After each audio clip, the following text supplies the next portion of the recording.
Hello, guys, and welcome back to my channel. Today, I am going to take you through my autumn home decor. I have been curating this for quite some time now, and I have bought some items, I have returned some items, and as always, I am building on from last year's collection. So I like to collect slow over time.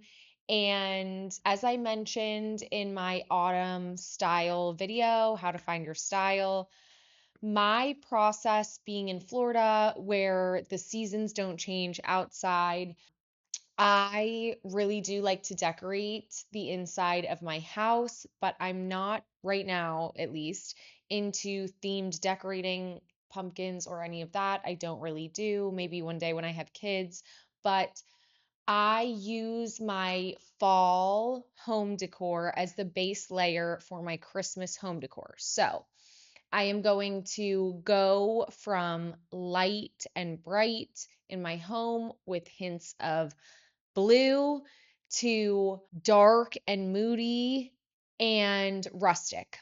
Then, when Christmas comes along, I will add on some sparkle and shine and some of the more classic Christmas decor items. And then in the new year, when spring rolls around, I will sort of do a spring refresh that will trickle into summer. So I sort of do two big refreshes, one for autumn plus winter, and second one is spring plus summer. So all of that being said, I am going to show you what I have for my house. Now, I will first run through the autumn decor, which is more sort of like textiles and things.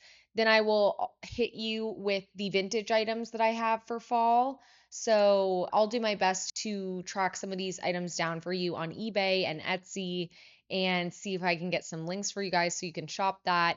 And then I'm going to show you some of the more practical fall items for my home because for me, fall is really about fall and winter is about cooking, getting cozy, community, hosting, and really just setting that moody ambiance that everybody craves for the season. So, things like canned goods, good candles, big crock pots, that sort of thing. So let's get into it. Okay, first up, we have blankets. I love a plaid or gingham for fall and winter. I feel like it just gives a little bit more of like a masculine touch. It feels nostalgic. I even like it in my wardrobe. And so here is a blanket that I previously bought. It's sort of a more modern style plaid. I love this. It's quite a beige color with this nice chocolatey brown detail. It's very thick and it's a large size. It's large enough to drape over the back of the couch. It's not long enough, I will say, for like a king size bed. I've tried to put it at the end of the bed and it stops probably like 6 inches short of going over the side. So I'm not going to put this on my bed, but I just pulled it off of the couch. So this is a great one. This is one that I have had for many years. And if I can still find it off of Amazon, which is where I bought it, I will link it down below. I like to splurge on my throw blankets for the seasons. I switch them out basically twice a year. Certain blankets, like this one in particular, are really evergreen in my house. I don't put this one away. And, things that you're tactically touching and using, you want good quality because you can tell up close and personal when you touch and feel something if it's good quality or not. If things are sort of slightly out of reach or little lights on the ceiling, for example, or something like that, or little decor objects that you're not picking up and touching, you don't really know the weight of them. You can get away with lower quality on stuff like that if you choose to, but stuff like this, I really do think it's worth the splurge. I wanted to add some green in this year. So here is another blanket from Amazon. I think this is Biddy Murphy. Yeah, this is Biddy Murphy. Actually, this one might be too. No, it's not. But Biddy Murphy, they sell on Amazon. They're Irish blankets. They're like 100% wool. Some of them are cashmere, I believe, but don't quote me on that. And they're extremely high quality blankets. They do come at a higher price point, but worth it in my opinion. This one is this really beautiful green color. You can see the variation in the color. There's some dark green, but there's also lighter green woven in with some like bright, almost chartreuse color in there. It has a dark olive green stitching along the side, no fringe. And this is really nice. I had originally ordered I believe it was cashmere. It was much thinner than this. This one's slightly scratchy, but I really don't mind. I ordered a dark green one. It was cashmere, it fringe. It was a very deep green and all like one note. And I really just wanted more dimension. My house is already light and bright and quite simple, I would say. I have, beige walls, white couches, taupe rugs. And so I really like to add in some deep colors, a lot of texture, and really facilitate more of a rustic vibe for fall. So I returned the other blanket and I stuck with this one, and I'm very happy that I did. Next up, we have this beautiful chocolate brown herringbone throw blanket. This is also a wool blanket. It has a beautiful, thick wool fringe on the edges. Again, this one, I think this is Biddy Murphy. Anyway, I will link them down below. This is a wonderful blanket. I think that the three of these go nicely together. And I'm almost embarrassed to show you my other blanket because I've been storing it. I have an antique baby cradle that I keep our throw blankets in. Normally, if they're seasonal blankets, I actually vacuum seal them or I put them in bins and I store them away. But this one stayed in the baby cradle, and our 14-year-old lab has been sleeping in the baby cradle. So this blanket came out looking crazy with so many wrinkles. So I'm gonna have to get it dry cleaned, but I will show you guys nonetheless. This is actually my favorite blanket that I own. Um, it's sort of has this gradient look to it where you have the light color on the inside and it gets darker as it goes out, and it's sort of a series of overlaid squares, if that makes sense. The quality is exceptional. It's actually, I would say, much softer than these two. This brown one is a little bit softer. These are a little scratchy, this one being the scratchiest, the plaid looking one, but this one's really quite soft and it's just great. Look at that. Ugh.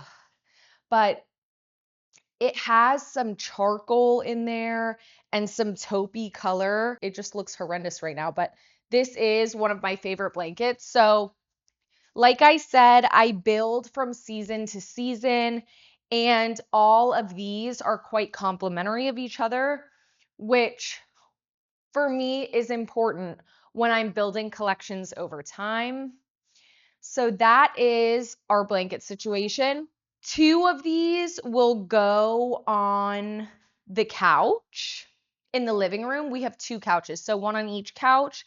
And I'm hoping to put another one on the master bed. I have not played around too much in this house with this bed layering. I did a lot of layering in our rental house. We had a queen size bed, and that was really fun to play around with. But I've had a little bit of trouble with the king size bed because these blankets, they don't go to the ends of the bed, they don't drape over. If you guys have any tips or tricks or know sort of or even like references of where to look, I would absolutely love that because I love, especially this time of year, a really layered, cozy bed with lots of pillows and textures, and I add prints to the bed, and I'm not sure how to go about it this year. So if you have any tips, please let me know.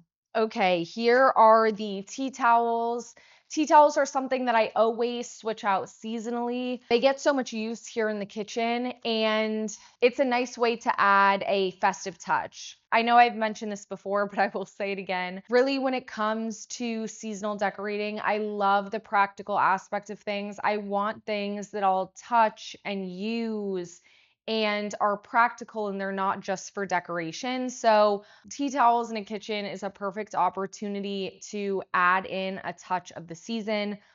I've been really into gingham, even in my wardrobe, and I found these wonderful gingham tea towels. They're in a chocolate brown. They're thin. They're 100% linen, I think. Actually, here, let's check. Yes, they're 100% linen. And really, you do want 100% linen or 100% cotton tea towel. During spring, I didn't want to spend the money, and I, for the first time ever, got ones that were a blend, and they don't soak anything up. So if you use them to dry your hands or wipe something off the counter, they're not absorbent at all, and that's because of the synthetic blend. If you have a material that's made out of plastic, think about plastic. It's wicking, it's not absorbent. And so even if you mix that in with something like a cotton or a linen, it's not going to be an absorbent towel. So you really do want something linen or cotton. These ones are absolutely wonderful. They are from McGee & Co.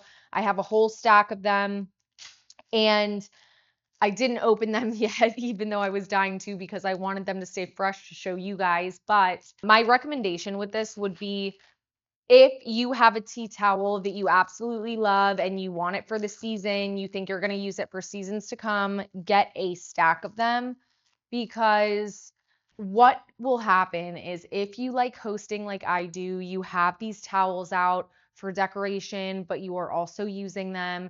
If you have people over, you want to put out a fresh set. So you might have a set that you throw in the laundry room, a set you put out for people to come that you might start using while they're there, and then you have a backup set. So like 3 sets is normally what I try to do. This time I got 3 sets plus one to use as a hand towel in the powder bathroom. I haven't really showed you guys much of the powder bathroom, but the powder bathroom is almost this color brown, the darkest brown that I could get my hands on with a slightly red undertone is the color of the powder bath, and it's the ceiling, the trim, the doors, everything. So you go in and it is super moody with a unlacquered brass hardware that really pops, and this is perfect for that.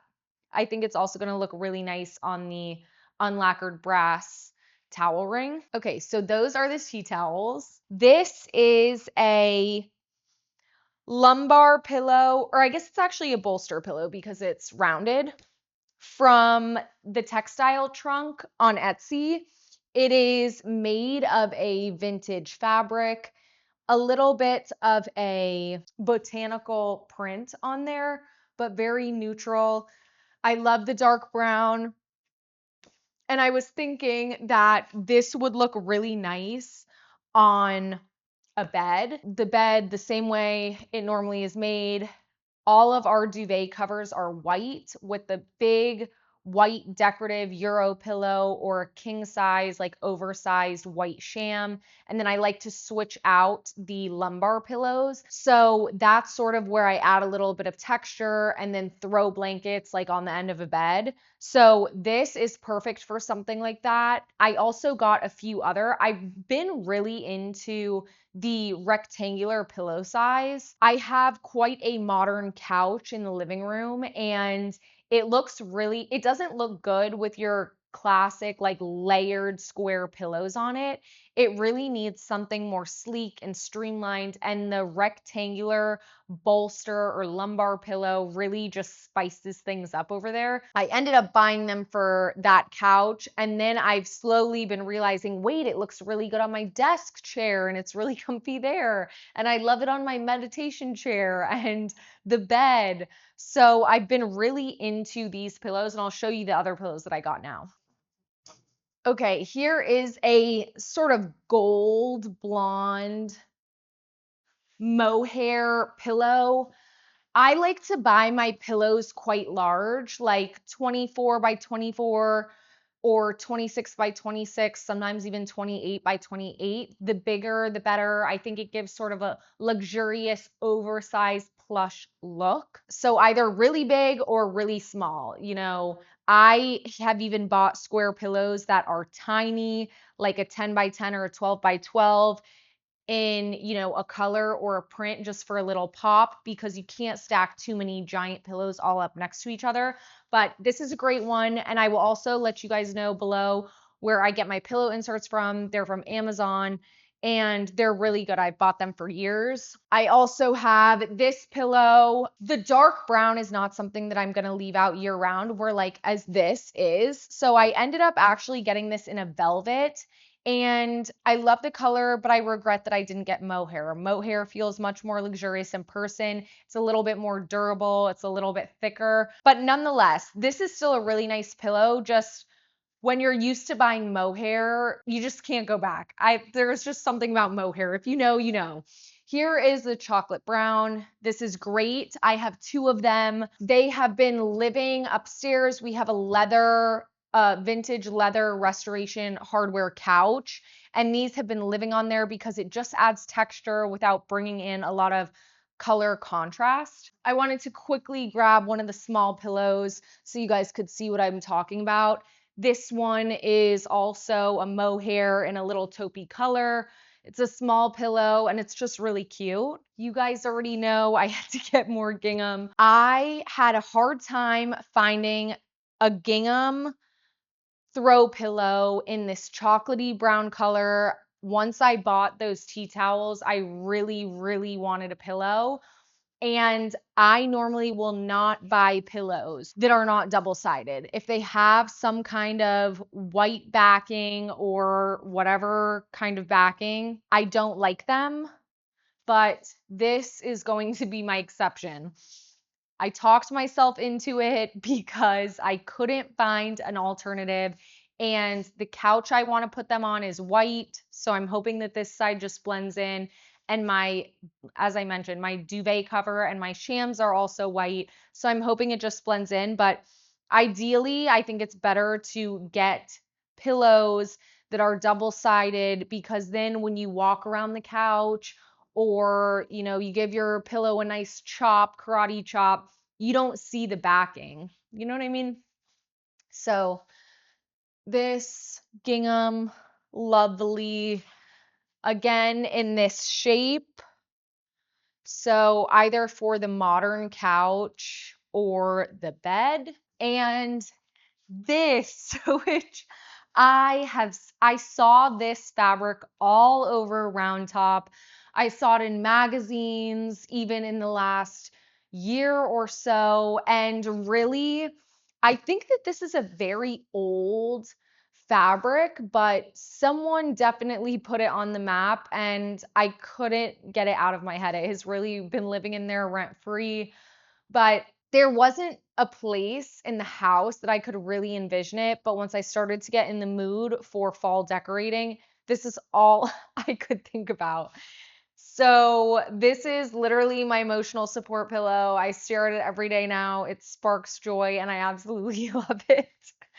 So this lumbar pillow, I do have this on my modern couch right now, but this is a lovely one. Again, it's not double-sided. It would literally cost an arm and a leg, I think, if it was double-sided, but it has a beautiful green mohair lining on the back, which, as I mentioned, I love mohair. And then there's just so much detail in this. It truly is a showstopper. So there is that. Here we go, another gingham pillow. It's in a 26 by 26 size. It's the matching one to the lumbar, and I am putting this layered on the couch with the chocolate brown velvet pillows, the gold blonde mohair pillow, and I have a Ralph Lauren pillow on there now that has been on there for a couple of seasons. And I think it's going to stay for fall, but probably come off for Christmas as I layer in some deeper red tones. Here is a Zara vase. As you guys know, floral arrangements to me are so important. I will not bring dried florals or dry anything or fake anything when it comes to flowers or greenery into my house. I would rather have nothing at all. So here is a glazed pot from Zara. It's in this beautiful, warm, sort of gold mustardy color. It has quite a lot of detail and a great silhouette on it. It is glazed on the inside, which means that it will be waterproof. So I'm going to test that out, but I'm 90% sure that I can put water in this and that it will not damage whatever surface I put it on. But that is something to keep in mind when you buy clay pots for sure. The glaze is normally what helps them stay waterproof. I've already put together some floral arrangements around the house to get me in the mood for the season and the mood for filming this video. So I will show you guys that at the end. Here are some vintage items that I'm pulling out for fall. We have this, which I think I showed you guys in the last vintage haul video. It is this cute little brownish red bean pot with the lid. I think I'm just going to use this for tabletop decor for now. But when, let's say, probably the end of October or beginning of November, when it's time to pot paper white bulbs for Christmas, I'm going to take the lid off and do it in here. I wanted to get a couple vessels that had a little bit more dimension because last year when I potted paper whites for this house, which we moved in November, so then before you know it, it was December. We had only been in the house for a couple of weeks. And I realized that all the pots that I had were either bright white or slightly off white. And against my, cream and beige house, it really lacked a lot of dimension. So I'm looking for some more deep, dark vessels, different textured vessels to bring in some dimension because one of my favorite traditions for the Christmas season is to plant bulbs. So that is for bulbs. I found this same color, brownish red bowl, super cute.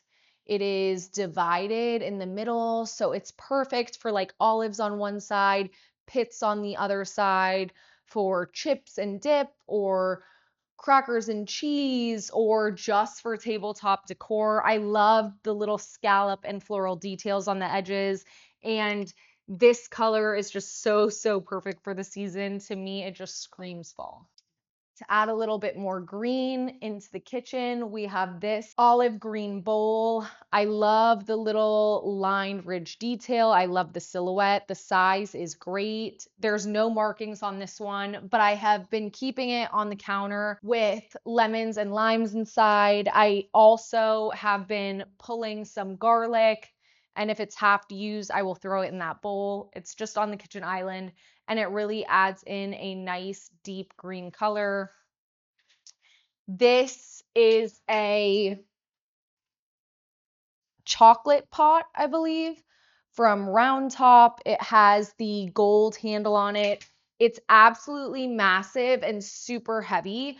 So I think I'm going to put it in the middle of the island and then stack up things around it, stack up coffee table books and some of these little pieces of pottery that I have that are also practical. I got that idea from going back through Josh Young's design book, The Artful Home. I hope I have that right. But Josh Young's design book, it's of his personal houses, I believe, but on his kitchen island in one of his houses, it's a long island and it's all stacked up from one end to the other, but sort of lined down the middle so you can still use the edges of the island. I use my island a ton. It's really like the workhorse of my kitchen. So I don't know if that's super practical for me, but I am going to try stacking it up a little bit because I'm dying to use these objects to decorate in here. I know that they will also be practical. And so if I can swing it, I think it's really going to cozy up the space for the season. Okay, next up we have this candle. Again, I haven't opened this yet because I wanted to wait to show you guys, but I went to Pottery Barn in person, which I haven't been to Pottery Barn in person in at least a year. So it was really nice to look. And believe it or not, candles, I really have a love-hate relationship with candles. I absolutely love candles, but I am very particular about bringing in non-toxic objects into my house. Non-toxic cleaning products. We use vinegar to clean the countertops, to clean the floors. I use natural everything as much as possible, other than my makeup is sort of like non-toxic-ish, but everything we eat, everything we drink, I barely drink alcohol. I'm very particular. So there's nothing I love more than the ambiance that a candle throws, that warm, flickering glow. But I am especially hesitant to bring in scented candles to my home. The unscented ones, if they're still paraben candles, which most of them are, especially if they're white, are not great for you regardless. But the scented candles are especially bad because the scent is often synthetic and it's an endocrine disruptor. So, nonetheless, I did it this season, but I've been gifted one candle probably in the last year or so that has been scented and I brought it into my house. So here's another one. It smells delicious. And I really liked this sort of more modern looking candle. It looks like it is hovering in there. It's light, airy, and glass, and it smells delicious. This is the White Fig Jasmine Candle. Because most of my tables are a really rustic, antique, wood, unfinished table, I wanted something that would sort of pop against that, something that wasn't so dark. So this was perfect. And to be honest, even if it was a dark candle, I would have gotten it anyway because I'm so particular about scent. If the scent was good, I'll be a little bit more flexible as long as the candle is like decent looking. So I'm excited about this and hopefully I'm not too paranoid to burn it.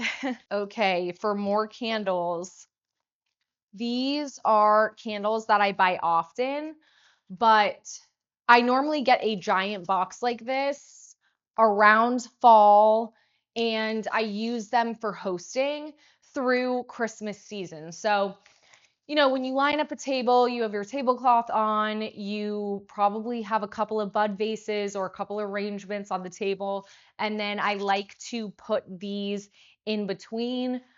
It's just a votive candle in a little glass vessel. They're tiny, but they provide that great ambiance. When I have people over, I turn all of the lights down except for the little pin lights inside of the wine cellar, and all the overhead lights go off, and we're mostly eating in candlelight.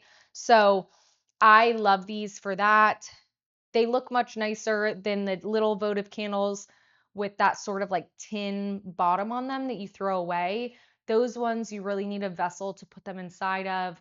But when you're hosting, you have so many things going on that this just reduces a little bit of the friction. You also get double the burn time than those small votive candles. So this is really a great thing to have for hosting. And like I said, a box like this will last me through Christmas. I normally just get like one, maybe two boxes like this per year because when we're home, I burn my other candles, my antique uh, votive sort of candle holders. I drop candles in there, and I use that also like at the dinner table, not having a full tablescape, but we do eat every night dinner with candles. I light candles every single night right before it gets dark out. I light all of the candles and turn off all the overhead lights. So when the sun goes down, the ambiance is already ready and set to go in here, which reminds me, I will grab really quick one of my vintage candle holders to show you guys a good trick to use them because I'm sure other people have this problem. One second. So these are both antique vintage candle holders. This one has a lid that comes on and off, and this one does not. I have multiples of each one of these, and these are the candles that I burn every night when it's just my husband and I here. These are the candles you put inside. These are just off of Amazon, little votive candles that you drop in. But all of these vintage votive candles have this hole in the bottom. So I put a piece of Scotch tape over it because what will happen is that when you drop this candle in there and you light it and it starts to heat up, what will happen is that this part will drop out and it will pull the wick down like this. So it will make your flame go out. So the way to avoid that is to put that little piece of tape in the bottom so that when it warms up and the wax gets melted, your candle doesn't go out because at that point it's normally ruined. You can't get the wick back up. It's a pain in the neck. And you'll always be wondering why none of your candles light. Is it a AC vent that's blowing on it? What is going on? Well, that is the problem. So that's something to keep in mind. Most vintage votive candle holders are like that. And I just use tape always in the bottom of all of them. It's such an easy fix. Next up, as I mentioned, fall, when everyone is done traveling for the summer and everybody's in town, I love to host, to get communities together, to spend time with the people that I love, with my family and my friends. And I really enjoy the process of cooking and hosting. It really brings me so much joy. So when I'm decorating or getting in the mood for a season, that for me is top of mind. So here is some garlic, these big braids of garlic. I ordered off of Etsy and actually only had garlic like that once before, and it's been quite a few years. So this time I saw Rajiv Surendra posted a YouTube video about it, and he linked the place that he gets his garlic. You could see he got this giant strand. He said it lasts him all year round. And so I got 2 half strands. So I measured to make sure that they would hang on my brass racks without dangling on the countertop. So I got 2 of those and we'll see how long they last. We've already been using them and honestly, it's just such a pleasure. They're so beautifully made. You know, someone made those by hand. It's organic grown garlic on a USA farm. And yeah, it's just honestly, it's one of those things that it serves as decor, but it's also practical and beautiful and one of those things that you use on a regular basis, which I love. Next up, some ball mason jars. These I love and use for so many things like my coffee and you name it. We use mason jars for everything, but I wanted to mention mason jars in this video because the beginning of fall, the end of summer, I am typically starting to can things for the holiday season. Not only do I use it in my cooking, I don't know too much about canning yet.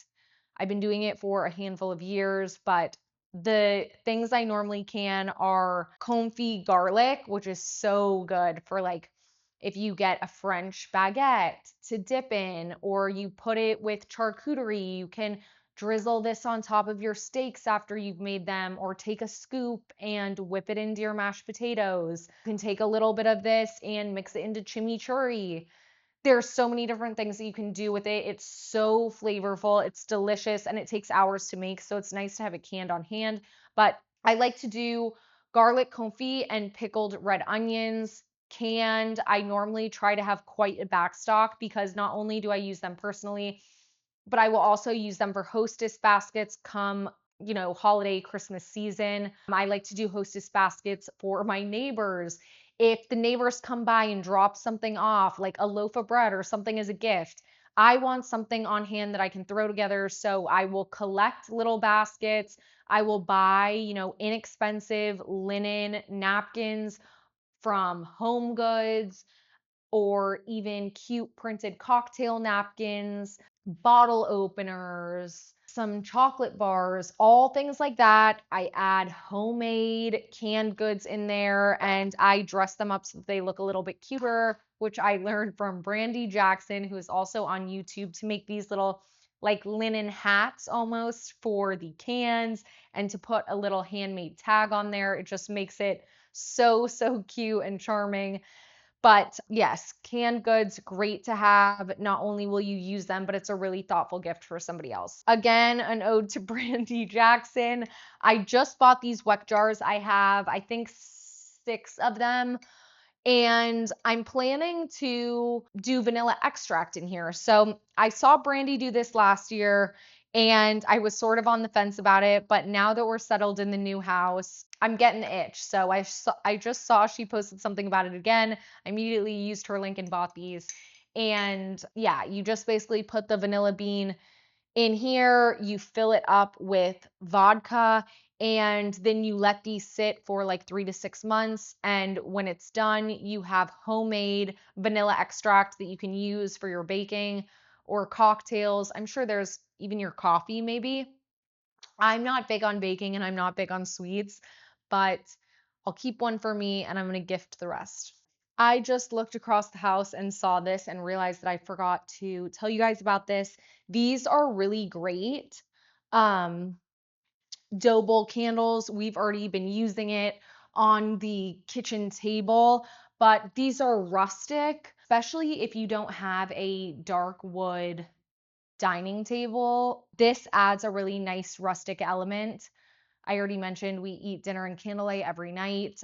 It would be good really anywhere in the house, in the bedroom, in the bathroom, on the kitchen island. This is just one of those really special candles that lasts a really long time and is much more of a statement piece than most candles. It's unscented.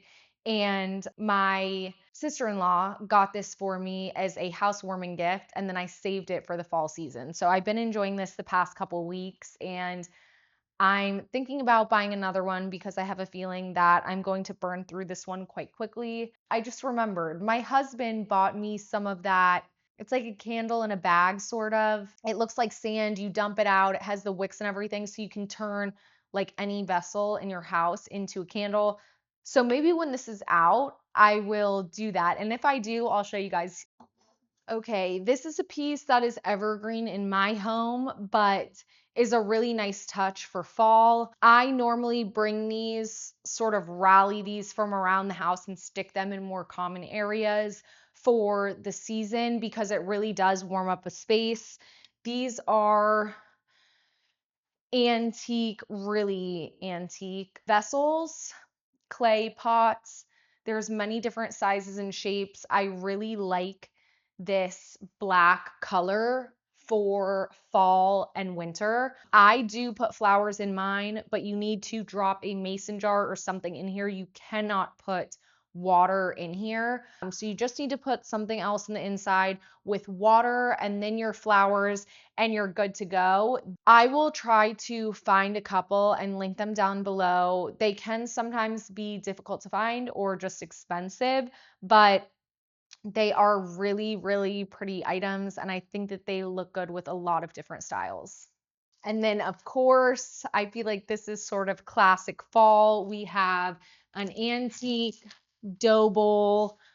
I have mine loaded up right now with onions. I have had this for a very long time, and it normally sits in my pantry. So it's sort of tucked away, not part of like the visible decor. But now that it is fall season, I am going to leave it right here on my kitchen counter, on my kitchen island, and really get this styled up nice and rustic, but always practical for the fall season. But I'm going to really quickly show you the flowers that I have right now for the fall season. Okay, so right now I have these stunning red orchids. They are such a bright and like deep, deep sort of pink red color. They are stunning. It's been adding so much joy to my everyday. I have these in just cheap Julep Amazon cups. One of these on each one of our nightstands in the master bedroom. And then I have this one, which is great. This handkerchief vase is really, it's the best type of vase for orchids because each one of these little folds really hangs on to a stem. I have another handkerchief vase right here with orchids in it and another one in my office. That really, really is, it's so easy to place stems exactly where you want them and have them be quite secure and not move around in a handkerchief vase. They're also really pretty without anything in them, but you know, many other vases and vessels that you use, especially like if you want to use a bowl and have more of like a sculptural floral arrangement, you need chicken wire and floral foam or, scotch tape or double-sided tape. There's a lot of different things that you can do, but you really have to provide quite a bit of structure. And when you're throwing together everyday arrangements inside of your house, life gets busy and the handkerchief vases just save you a lot of time.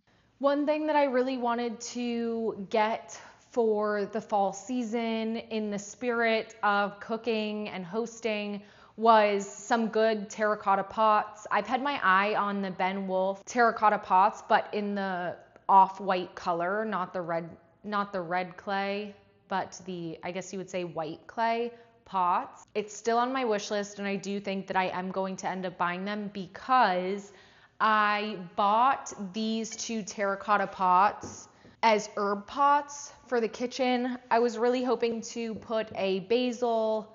I'm thinking probably both basil because my rosemary outside is just so happy.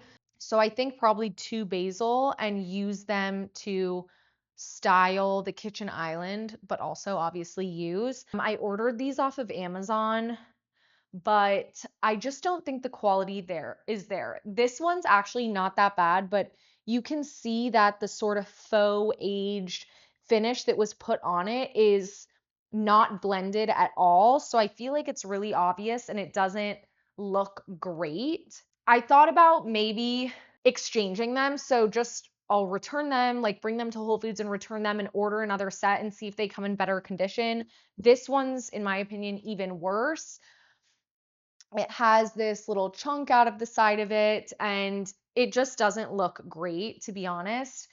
The saucers are sold separately and they were out of stock, so that was something that I was going to get for underneath so that I can water them and not have them just go all over the kitchen island. But I bought those because I have this one from Amazon that currently has hyacinth bulbs in it, which have not sprouted. I think I waited too long, but this one's, it looks more authentic to me. I think just between that hard line on the one and then the chip out of the top on the other one, it's just a no for me. I don't want to bring things into my home that I'm not 100% on because 3 to 6 months goes by and you're sort of kicking yourself and you want to replace it or buy the item that was number one on your list instead of number two. And so to me, it's just not worth it over time. You end up spending more than if you just get what you want or buy higher quality. So this one I do like, and I think it's quite nice for bulbs. Not deep enough for a little herb plant.